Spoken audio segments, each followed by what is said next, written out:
Australia and PNG already have a security pact. Now both countries want to go further and sign a binding treaty.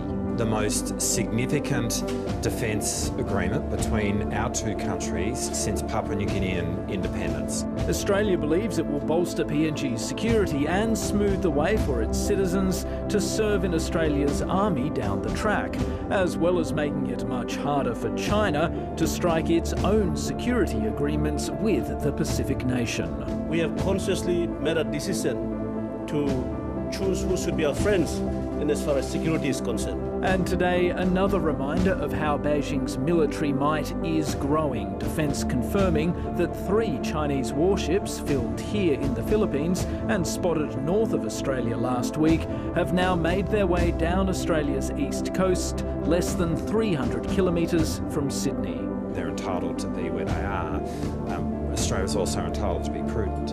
Australia and New Zealand sending planes and naval vessels to monitor them, but Beijing hasn't explained what the ships are doing or where they're going next. It's certainly not something that we would expect from China previously. The government is keen to stress publicly that this naval task group hasn't broken international law and isn't intruding into Australian waters.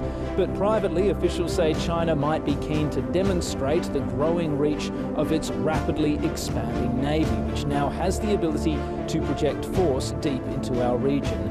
It's another reminder of how Australia's strategic circumstances are rapidly changing and why it wants to strike more deals with countries like PNG and throughout the Pacific. Stephen Jedgetts, ABC News, Canberra.